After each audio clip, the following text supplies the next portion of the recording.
अहमदाबाद की बनी घटना है कि एक महिला, अब तो वो महिला है ना, पहले आज से 28 साल पहले की बात है, तब वो कन्या थी 18 साल की। अहमदाबाद रेलवे स्टेशन पर पहुंची क्योंकि गुरुदेव सूरत से गांधीधाम जा रहे थे ट्रेन के द्वारा। तो वो ट्रेन अहमदाबाद होके जाने वाली थी। स्टेशन पर हो गई भीड़, वो कन्या भी पहुंची। तो जब गाड़ी आई, सबने दर्शन किए, प्रसाद पाया और गाड़ी तो गाड़ी चल पड़ी। लोगों ने जय जयकार की। वो कन्या गाड़ी के साथ दौड़ने लगी, बस बापू बापू, गुरुदेव गुरुदेव। तो प्लेटफार्म पर जो सामान रखा था उस तरफ उसका ध्यान नहीं गया, ठोकर लगी और वो कन्या चलती ट्रेन के 2 डिब्बों के बीच के गैप में गिर पड़ी। तो हाहाकार मच गया, लोगों ने शोर मचाया, चैन खींची, गाड़ी रुकी, railway police, guard, TC, passenger, सब भीड़ जमा हो गई कि कन्या मर गई होगी, कट गई होगी। परंतु उन लोगों को जो ऐसा सोच रहे थे उनको ये पता नहीं था कि बालक का माँ की तरफ स्वतः आकर्षण होता है, पत्थर का पृथ्वी की तरफ स्वाभाविक आकर्षण होता है। बालक का माँ की तरफ, पत्थर का पृथ्वी की तरफ, इसी तरह जीव का भी परमात्मा की तरफ स्वतः आकर्षण होता है। गुरु ग्रंथ साहिब स्पष्ट कहता है कि परमात्मा ही सदगुरु के रूप में धरती पर आए। सदगुरु जी, मेरे सदगुरु जी, तारण हारे सबके हो, मेरे सदगुरु जी। भीड़ जमा हो गई, लोग सोचने लगे कि कन्या मर गई होगी, पर कन्या तो धीरे से प्लेटफॉर्म का सहारा लेकर फिर ऊपर चढ़ी और जिधर बापूजी बैठे थे उस कोच की तरफ फिर दौड़ी। लोगों को हुआ कि इसको कुछ नहीं हुआ। कन्या ने कहा कि जैसे वाल्मीकि जी की कृपा से लव कुश के चारों तरफ एक कवच बन गया था, ऐसे बापूजी की कृपा से मेरे चारों तरफ भी कवच बन गया था। ट्रेन ने मेरा कुछ नहीं बिगाड़ा। और वो कन्या अब शादी हो गई, हैदराबाद में अपने पति के साथ, बच्चों के साथ रहती है। सदगुरु जी रे मेरे सदगुरु जी, सदगुरु जी रे मेरे सदगुरु जी, सदगुरु जी रे मेरे सदगुरु जी, सदगुरु जी रे मेरे सदगुरु जी।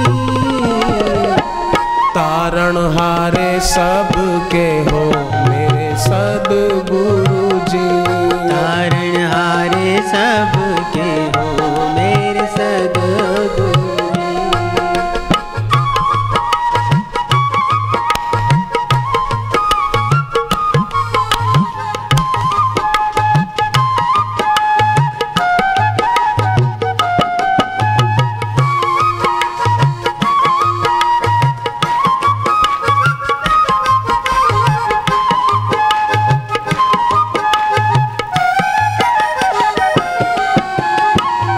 आपकी शरण ली तो प्रभु प्रीति जागी, आपकी शरण ली तो प्रभु प्रीति जागी, प्रभु प्रीति जागी मेरी जग प्रीति भागी, प्रभु प्रीति जागी मेरी जग प्रीति भागी। विनती करे है साधक शरण देना स्वामी, विनती करे है साधक शरण देना स्वामी, विनती करे है साधक शरण देना स्वामी, विनती करे है साधक शरण देना स्वामी। तारण हारे सबके हो मेरे सदगुरु जी, तारण हारे सबके हो मेरे सदगुरु जी।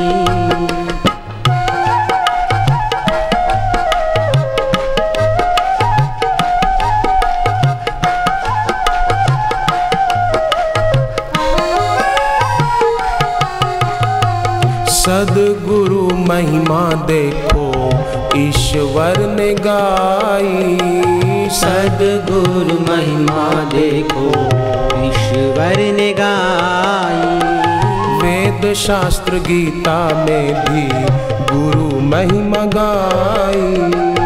वेद शास्त्र गीता ने भी गुरु महिमा गाई। हृदय कमल में गुरु की मूरत समाई। हृदय कमल में गुरु की मूरत समाई। हृदय कमल में गुरु की मूरत समाई। हृदय कमल में गुरु की मूरत समाई। तारणहारे सबके हो मेरे सद्गुरु जी। तारणहारे सबके हो मेरे सद्गुरु जी। मेरे सद्गुरु जी। मेरे सद्गुरु जी। मेरे सद्गुरु जी। मेरे सद्गुरु जी। तो बालक का माँ की तरफ स्वतः आकर्षण होता है, पत्थर का पृथ्वी की तरफ आकर्षण होता है, उसी तरह जीव का भगवान की तरफ आकर्षण होता है। पर नश्वर भोगों को महत्व देने के कारण आकर्षण उनके तरफ होने लगता है, और ये स्वाभाविक आकर्षण नहीं है, इसलिए उसके परिणाम में दुख मिलता है, सुख नहीं मिलता। भगवान ने गीता के 5वें अध्याय के 22वें श्लोक में 3 बातें बड़ी सुंदर बताई है। एक श्लोक में 3 बातें बताई है। एक बात तो ये बताई कि ये जो इंद्रियों और विषयों के संयोग से सुख होता है वो अंत में दुख देता है। दूसरी बात ये कही कि ये आदि और अंत वाले हैं, माने ये सुख पहले नहीं था, बाद में नहीं रहेगा। तीसरी बात ये बताई कि बुद्धिमान उसमें अपना मन नहीं लगाते।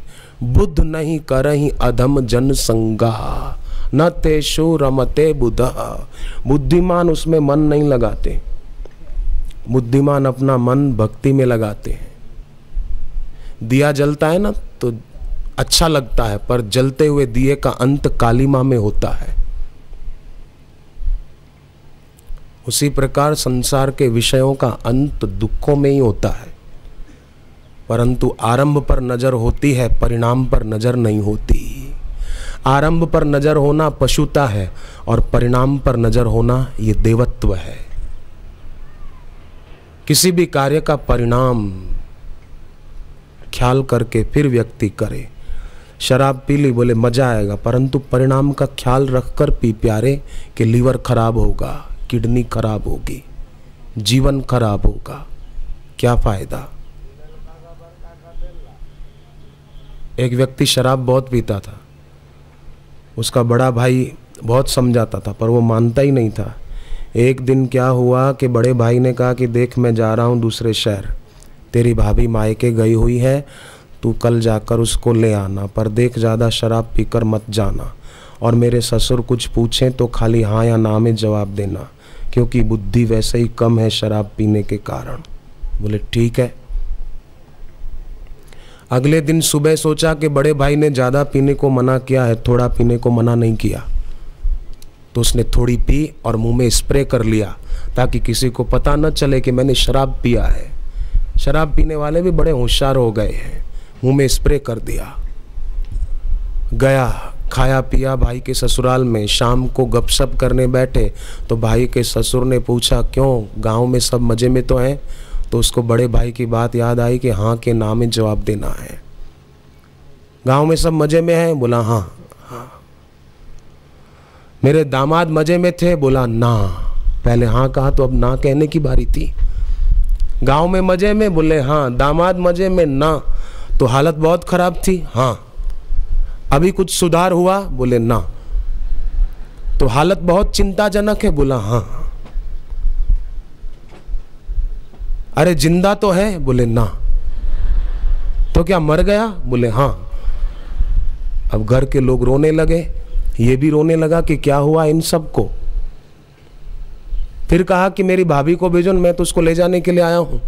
बोले तेरी भाभी तेरे साथ आकर क्या करेगी? तेरी भाभी विधवा हो गई, तू जा।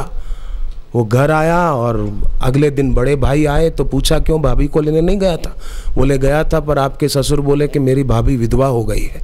भाई ने थप्पड़ मारी, मैं जिंदा बैठा हूँ तेरी भाभी विधवा कैसे? जरूर शराब पी कर गया होगा। बोला हाँ। कर्नाटक में बेलगाम शहर है, वहाँ एक सज्जन ने बताया, बोले मैं खूब शराब पीता था। वो दोनों दीक्षा लेने बैठे थे, उनकी पत्नी भी। बोले मैं खूब शराब पीता था और मेरी पत्नी बेचारी बहुत दुखी रहती थी। इस कारण वो टीवी पर सत्संग सुनती थी, सोनी टीवी पर। मन ही मन प्रार्थना करती थी कि गुरुदेव, दीक्षा तो नहीं ली थी पर मन ही मन कहती थी कि मेरे पति को सद्बुद्धि दो बापू, वो शराब पीना छोड़े। तो एक रात को स्वप्ने में उसको गुरुजी ने दर्शन दिया और कहा कि बेटी, तेरे पति जब सो जाएं तो उनके सिर के पिछले हिस्से में एक टक देखना और मन में बोलना शराब छोड़ दो, छोड़ दो, छोड़ दो। और सुबह भगवान का नाम जपते हुए पानी में देखना और वो पानी रोज अपने पति को पिलाना। नहीं पिए तो दूध में डाल के पिलाना, सब्जी में डाल के पिलाना। तू रोज संकल्प करके पिलाएगी, देखना तेरा संकल्प फलेगा और ये शराब पीना छोड़ देंगे। तो बोले मेरी पत्नी ने 2.5 महीने तक ये प्रयोग किया और सचमुच मुझे अंदर से कोई रोकता था कि मत पी, छोड़ दे, छोड़ दे, छोड़ दे।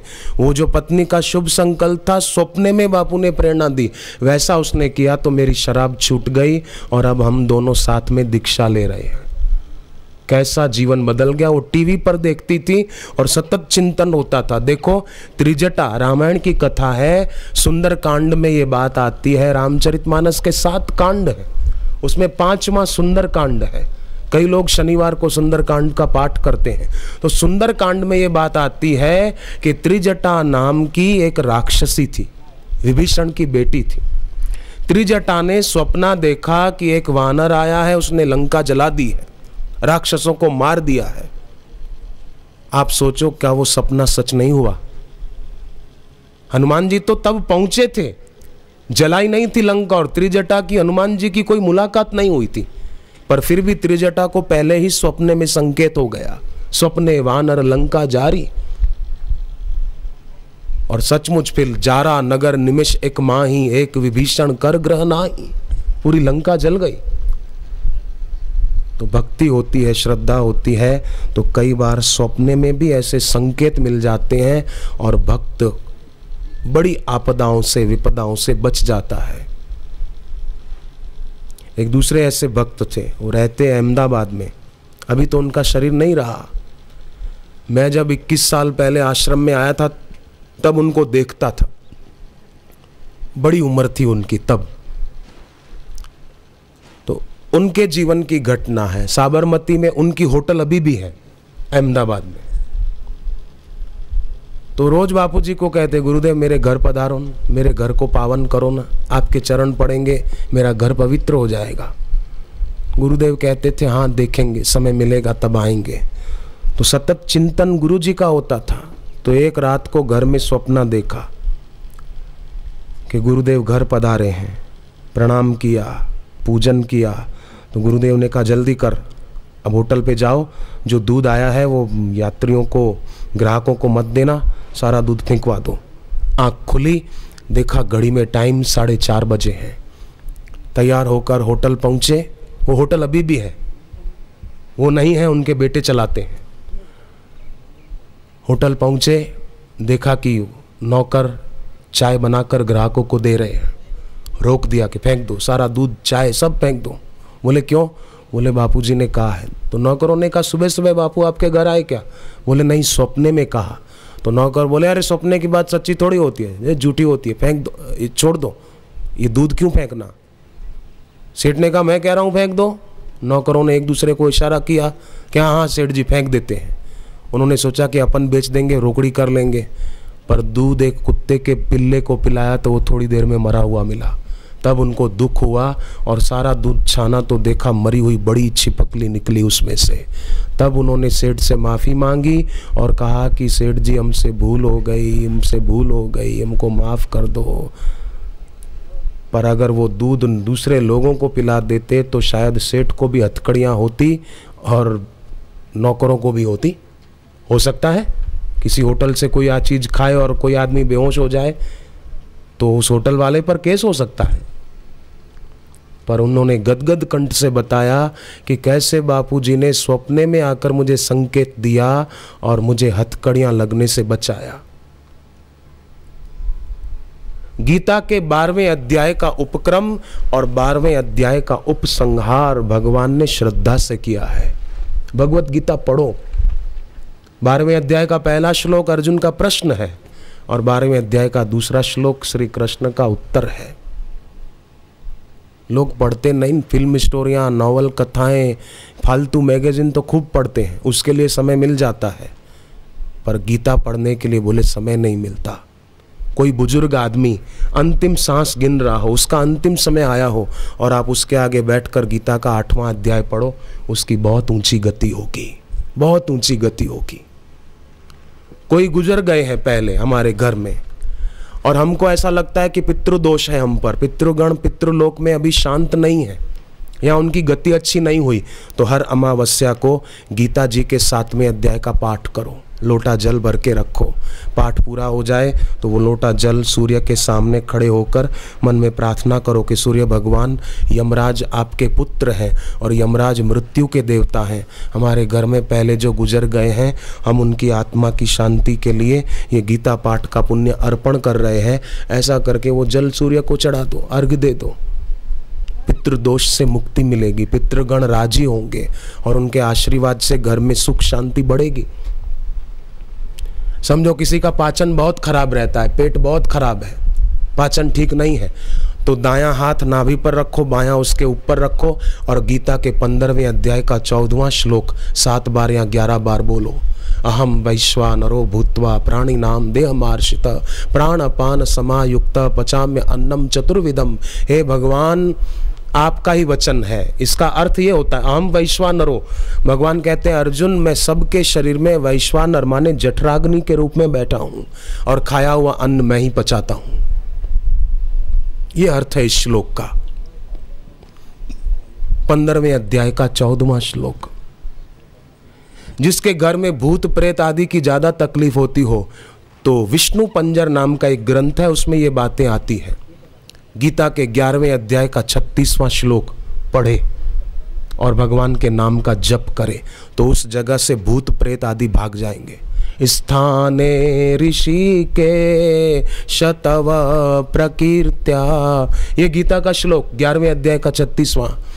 जगत प्रहर्ष्यत्यनुरज्यते च रक्षांसि भीतानि दिशो द्रवन्ति सर्वे नमस्यन्ति च सिद्ध संघा। जिस स्थान में, अर्जुन कहता है ये श्लोक, जिस स्थान में हे ऋषिकेश आपके नाम का कीर्तन होता है, तव प्रकीर्त्या जगत प्रहर्षत्यनुरज्यते अनुरज्यते च, वहां लोग आनंदित हो जाते हैं। रक्षांसि भीतानि दिशो द्रवंती, वहां से भूत प्रेत आदि 10 दिशाओं में भाग जाते हैं। सभी सिद्ध आपको नमस्कार करते हैं।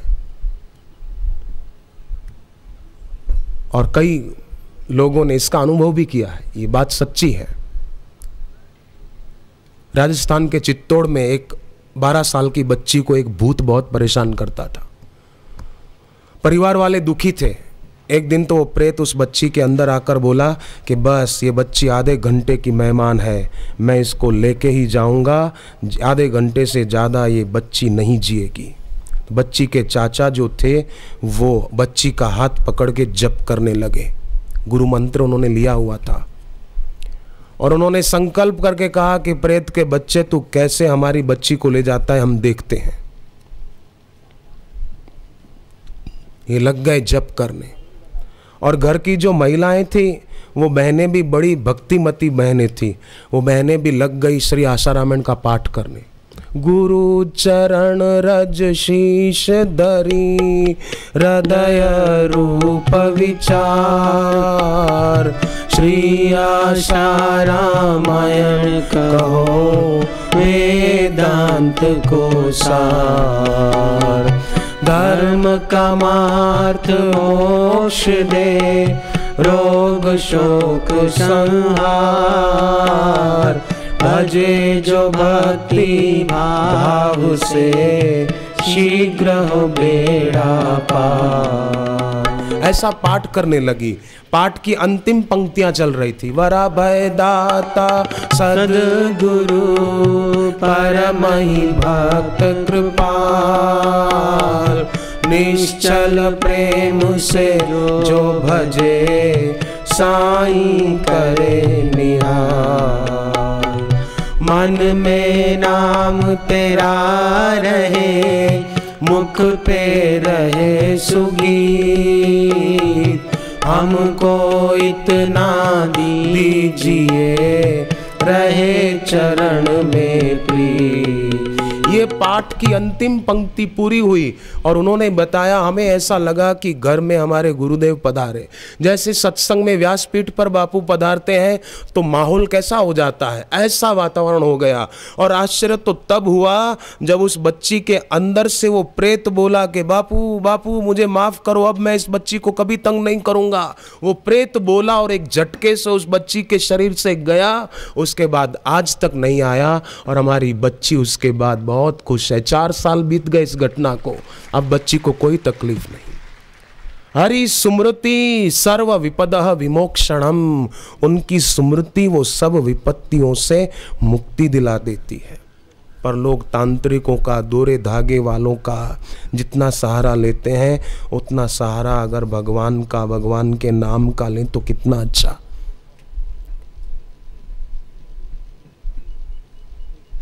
घर से बाहर जाते हैं लोग तो शगुन देख कर जाते हैं, दही खाकर जाएंगे, घी देख कर जाएंगे, गाय का कलश देख कर जाएंगे, ये शुभ शगुन है।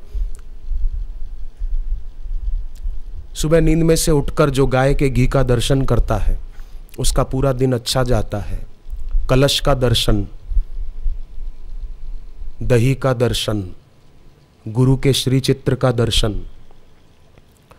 तो कई लोग घर से बाहर जाते हैं तो शगुन देख कर जाते हैं, दही खाकर जाएंगे, पानी से भरा हुआ कलश देख कर जाएंगे, पर फिर भी उनके काम में विघ्न पड़ते हैं, कष्ट आते हैं। क्यों? क्योंकि शगुन मंगल सूचक है, शगुन मंगल कारक नहीं है।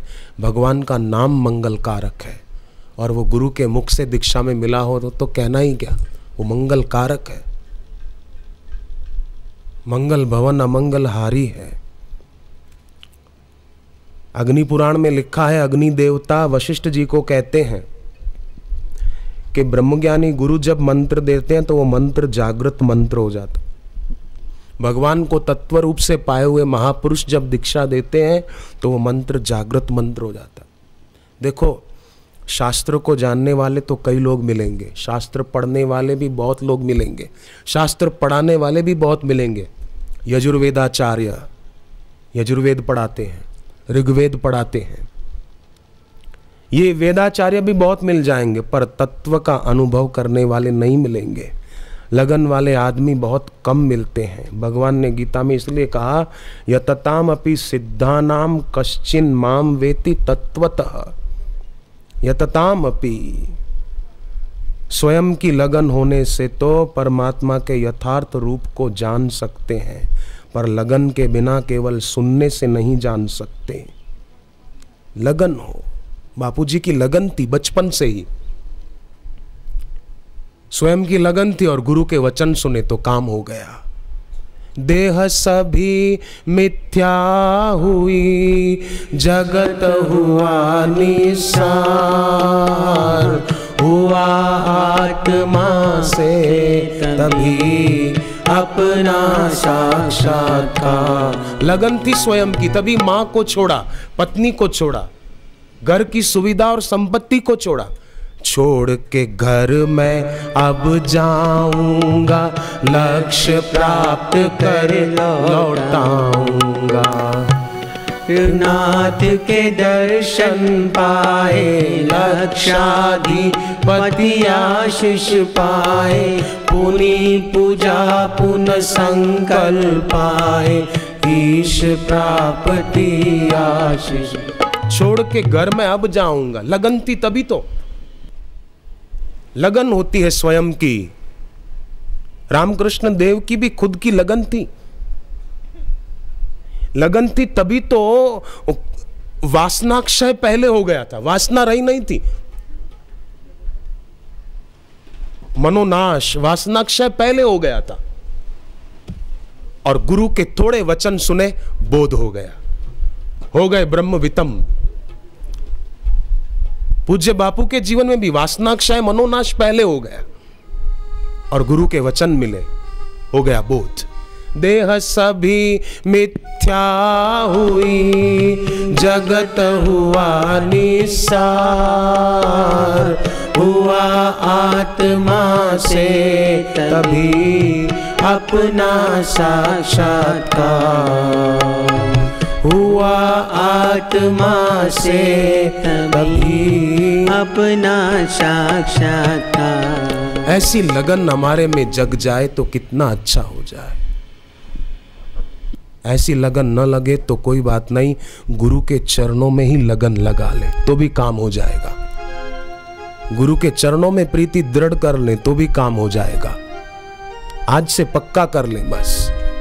लगन तुमसे लगा बैठे, लगन तुमसे लगा बैठे, जो होगा देखा जाएगा, जो होगा देखा जाएगा।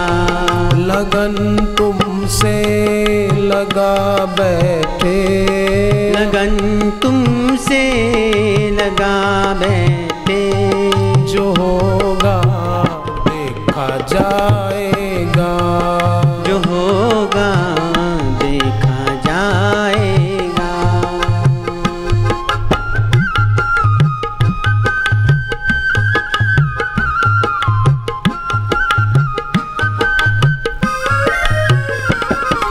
तुम बिना कोई मेरा है, मेरा तो सब प्रभु तेरा है। तुम बिना कोई मेरा है, मेरा तो सब प्रभु तेरा है। दाता तुम ज्ञान के विधाता हो, भक्ति और शक्ति के दाता हो। दाता तुम ज्ञान के विधाता हो, भक्ति और शक्ति के दाता हो। तुम्हें दिल में बसा बैठे, तुम्हें दिल में बसा बैठे, जो होगा देखा जाएगा, जो होगा देखा जाएगा। इस प्रकार की लगन। देखो एक बात बड़ी पते की है, हर व्यक्ति धन चाहता है। ऐसा कोई व्यक्ति होगा जो धन नहीं चाहता? सब व्यक्ति चाहते हैं धन, वैभव, संपदा, परंतु धन हमको नहीं चाहता है। संपत्ति हमको चाहती है? जरा सोचो, हम धन चाहते हैं पर धन वैभव हमको नहीं चाहता, फिर भी हम मेहनत करके धन कमा लेते हैं। परंतु भगवान और भगवत प्राप्त गुरु तो हमको चाहते हैं, फिर उनकी कृपा पाने में कठिनाई क्या है? फिर उनका आशीर्वाद पाने में कठिनाई क्या है? वो हमको चाहते हैं तभी तो ऐसा अवसर दिया कृपा करके, नहीं तो क्यों देते? अब मोहे भाव भरोसा हनुमंता, बिन हरि कृपा मिले नहीं संता। वो तो चाहते हैं, हम धन को चाहते हैं, धन हमको नहीं चाहता, फिर भी हम पा लेते हैं। तो जो हमको चाहते हैं उनकी कृपा पाने में, उनका आशीर्वाद पाने में कठिनाई क्या? उनके प्रेम को पाने में कठिनाई क्या? उनका आशीर्वाद पाकर अपना जीवन उन्नत करने में कठिनाई क्या है? कठिनाई बस लगन की कमी की ही है। उसके लिए मन को सीख किताब पढ़े, ईश्वर की और पुस्तक पढ़े। अपनी संस्था की ईश्वर की और नाम की पुस्तक इतनी सुंदर है कि वो पढ़ने से मन भगवान में लगता है। पर एक व्यक्ति ने बताया उसको अनिद्रा का रोग था, पुस्तक पढ़ने से उसका अनिद्रा का रोग दूर हो गया। उसने फिर वो पुस्तकें बहुत सारी मंगाकर दूसरों को भी पहुंचाई। युवा धन सुरक्षा पुस्तक जो है समिति की, वो पुस्तक इतनी सुंदर है, इतनी सुंदर सीख है उसमें। एक युवक मुंबई में रुपया कमाने गया राजस्थान से, तो बुरी आदतें पड़ गई बम्बई में और वो बुरे कामों में पैसा खर्च करने लगा, व्यसन आदि में। फिर किसी मित्र ने उसको युवा धन सुरक्षा किताब दी, उसने पढ़ी तो बात दिल से लगी और उसने व्यसन छोड़ दिए, बुरे में जो पैसा खर्च होता था वो छोड़ दिया। फिर आश्रम का पता पढ़ के दीक्षा ले लिया। आकर दीक्षा ली तो रोज सुबह जप करने लगे, जप करके सूर्य को अर्घ्य देते थे, थोड़ी देर मौन रखते, एकादशी का उपवास करते, गुरु मंत्र जो मिला था उसका अनुष्ठान करते, और धीरे धीरे जो बुराई में पैसा खर्च होता था वो बचने लगा। तो जहाँ रुपया फेरी करके कमाते थे वहीं उनकी एक दुकान हुई, दूसरी हुई, तीसरी हुई, 5 दुकानें हो गई। और राजस्थान में उनके गांव के तरफ जहाँ समिति आश्रम बना रही थी, वहाँ समिति वालों को 10 लाख रुपया देकर आए वो, सोहन उस लड़के का नाम, और कहा कि ये मेरी थोड़ी सेवा स्वीकार करो। 10 लाख दिए और कह रहा था कि मेरी थोड़ी सेवा स्वीकार करो, मैं और भी सेवा करूंगा। मेरे पास तो कुछ भी नहीं था, फेरी करके रुपया कमाता था, मेरी 5 दुकानें हुई। ये गुरुदेव की कृपा का प्रताप है। युवा धन सुरक्षा एक पुस्तक पढ़ी, कितना लाभ हो गया, कितना जीवन जो अवनत हो रहा था वो उन्नत हो गया। इसलिए अपने जीवन में हम भी और हमारे संपर्क में आने वाले दूसरों को भी सत्संग के वचनों से लाभान्वित करें। सत्संग से जो लाभ होता है वो लाभ और किसी साधन से नहीं होता। एक महात्मा सत्संग करने गए किसी नगर में, 8 से 10 रात का टाइम था, कई लोग जाते थे। एक महिला ने अपने पति को कहा आप भी जाया करो, बस सारा दिन पैसा पैसा पैसा करते रहते हो, भगवान का नाम भी लो। बोले ठीक है कल जाऊंगा। अगले दिन वो गया रात को 8 बजे, दिन भर का थका हुआ था, जाके बैठा। महाराज जी बोले आए हो, सुना, फिर सो गया, नींद आ गई उसको। बीच में इतना ही सुना बैठे हो, आखिरी में इतना ही सुना जा रहे हो। 3 शब्द सुने, घर आया, पत्नी ने पूछा महाराज जी क्या बोले थे? अब उसको तो बनावट करनी थी, सुना तो कुछ था नहीं, 3 शब्द सुने थे। पत्नी को कहा भूख लगी है, पहले खिला तो सही। पत्नी ने खिलाया पिलाया ठीक से, फिर पूछा आप बताओ महाराज जी क्या बोले थे? तब उसने कहा कि महाराज जी बहुत अच्छी बातें बोले थे, मज़ा आ गया, आनंद आ गया। बोले मेरे को भी तो बताओ क्या बोले थे? इतने में क्या हुआ, उनके घर कुछ चोर आए चोरी करने को। पत्नी पूछ रही है क्या कहा महाराज ने? ये जोर से बोला आए हो। तो चोरों को लगा कि घर वाले ने हमको आते हुए देख लिया, डर के मारे चोर बैठ गए। पत्नी ने पूछा और क्या बोले महाराज? तो ये जोर से बोला बैठे हो। तो चोरों को हुआ कि घर वाले ने हमको बैठे हुए भी देख लिया, अब यहाँ से भागने में ही भला है। पत्नी ने पूछा पति को और क्या कहा महाराज ने? तो ये जोर से बोला जा रहे हो। चोरों को हुआ कि घर वाला हमको देख रहा है, इतना ही नहीं हमारा मन की बात भी जान गया, अंतर्यामी लगता है। चोर तो सिर पे पैर रखकर भागे, आवाज हुआ, पति पत्नी का ध्यान गया। तब उस आदमी को हुआ कि अरे मैंने सत्संग झोंके खाते खाते सुना, केवल 3 शब्द सुने तो भी मेरा घर लुटने से बच गया। काश मैं पूरी बात सुनता तो मुझे कितना ऊंचा लाभ होता। तुलसीदास जी कहते हैं सत्संगति संस्कृति कर अंता। संस्कृति माने जन्म मरण, सत्संग के द्वारा जन्म मरण का अंत हो जाता है। तो ये जीवन अनमोल है, इस जीवन में विशेष सावधान रहना चाहिए। हर एक उम्र के व्यक्ति को भगवान में लगना है। जो व्यक्ति बचपन में और जवानी में भजन भक्ति नहीं कर पाते, वो बुढ़ापे में भक्ति कैसे करेंगे? अभी जिनकी जो अवस्था है उस अवस्था का सदुपयोग करते हुए लग जाएं। ऐसा न सोचे कोई कि अभी तो हमारी युवा अवस्था है, अभी नहीं, बाद में साधना करेंगे भक्ति करेंगे। नहीं नहीं, अभी से लग जाएं। ये समय बीत गया तो बाद में पछताना पड़ेगा, क्या फायदा? जीवन अनमोल मिला है, मौके को मत खोना। यदि भटक गए इस जग में तो जन्मों तक पड़ेगा रोना।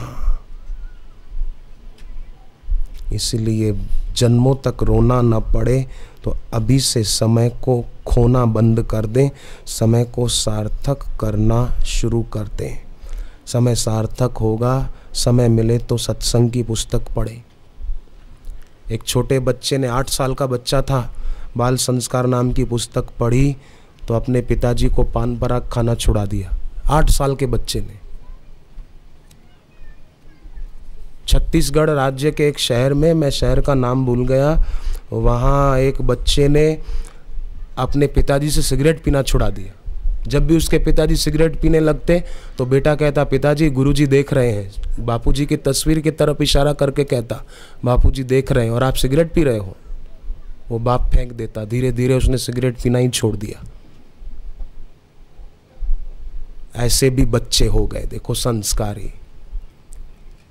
पर कई ऐसे भी हैं, आम के बगीचे में आम की सीजन थी, आम तैयार हुए थे, एक लड़का पेड़ पर चढ़कर आम तोड़ रहा था। तो मालिक ने देख लिया, आया, उसका हाथ पकड़ा। चोर कहीं का, चोरी कर रहा है, चल तेरे बाप के पास, इतनी उम्र में तू चोरी करता है, तुझे शर्म नहीं आती? चल तेरे पिताजी के पास ले जाऊं और दिखाऊं कि तुम्हारा बेटा क्या कर रहा है।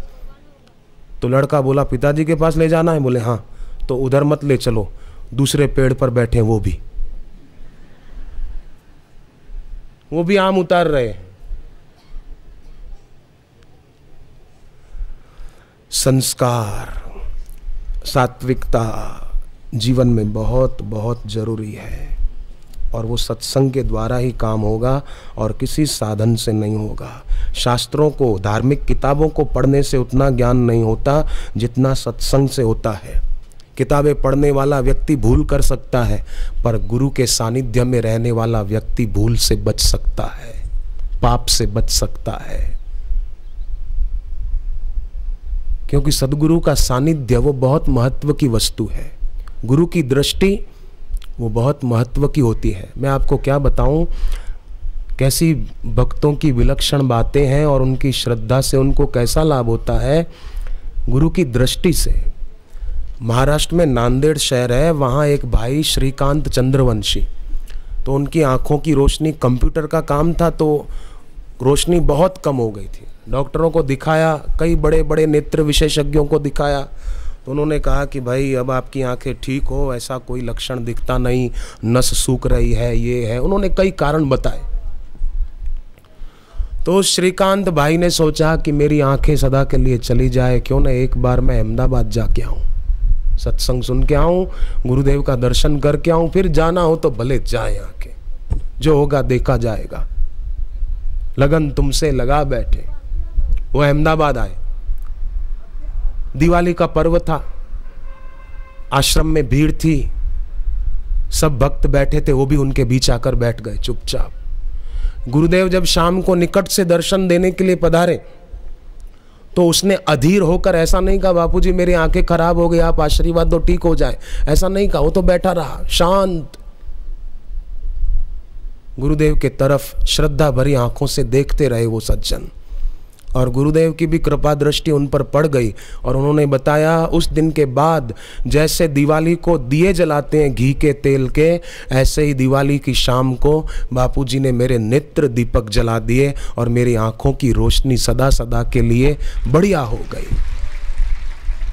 मेरी दुनिया में तुम आए हो, खुशियां ही खुशियां भर लाए हो, प्रीति की रीति सिखाए हो, स्वयं हरि गुरु बन के आए हो। मानो उसका दिल कह रहा था, मेरी दुनिया में तुम आए हो, खुशियां ही खुशियां भर लाए हो।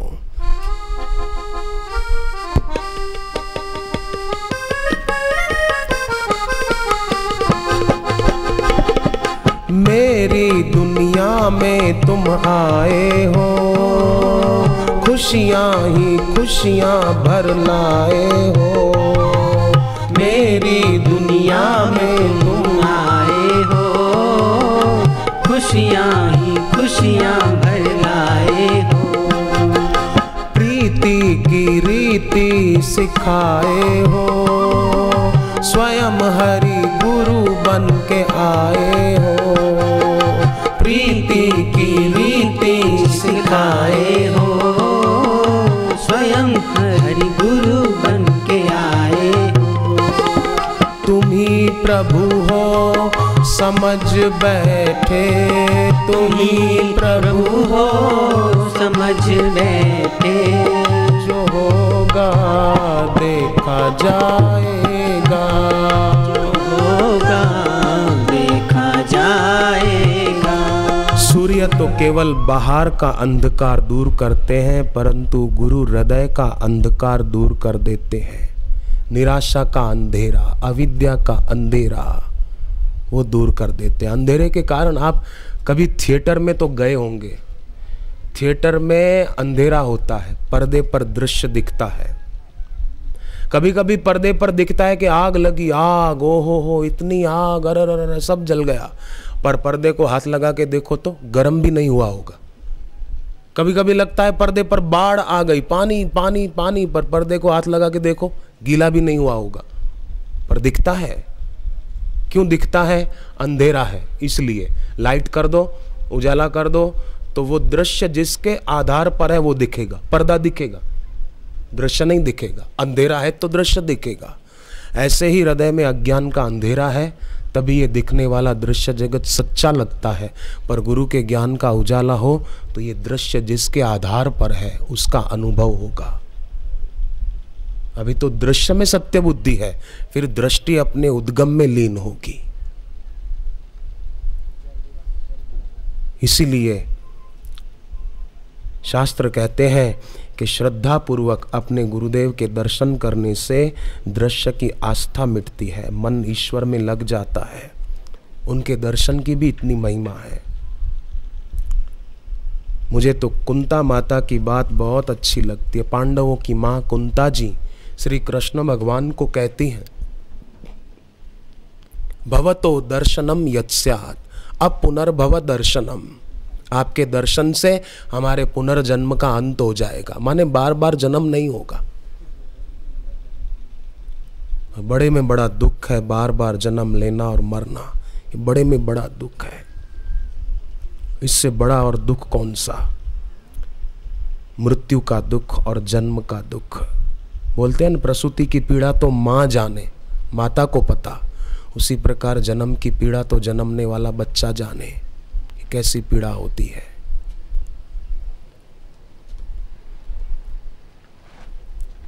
इस दुख से बचना हो तो सत्संग, सद्गुरु की वैदिक दीक्षा, मौन, नित्य प्रति थोड़ी देर मौन रहना,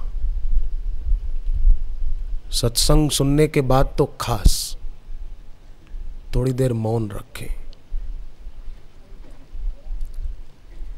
कभी कभी घर पर भी सत्संग की कोई कैसेट चलाकर बैठे, मौन रखें तो विश्रांति मिलेगी, आध्यात्मिक उन्नति होगी और उसके प्रताप से जीवन में आने वाले कष्ट भी दूर हो जाएंगे, विपरीत परिस्थितियां भी बदल जाएगी। जीव मात्र का स्वभाव है किसी न किसी का आश्रय लेना। सबसे बढ़िया आश्रय भगवान का है, दूसरा आश्रय टिकने वाला नहीं है। सेठ का आश्रय, नेता का आश्रय टिकने वाला नहीं है, वो ही नहीं रहेंगे। तो बड़े में बड़ा आश्रय भगवान का है, भगवत प्राप्त गुरु का है। और जो गुरु में दृढ़ भगवत बुद्धि करता है ना, उसको स्वप्न में भी अनुभव हो सकता है, जागृत में तो हो सकता है, पर स्वप्न में भी संकेत मिल जाएगा। जो गुरु है वो शिव है, जो शिव है वो गुरु है।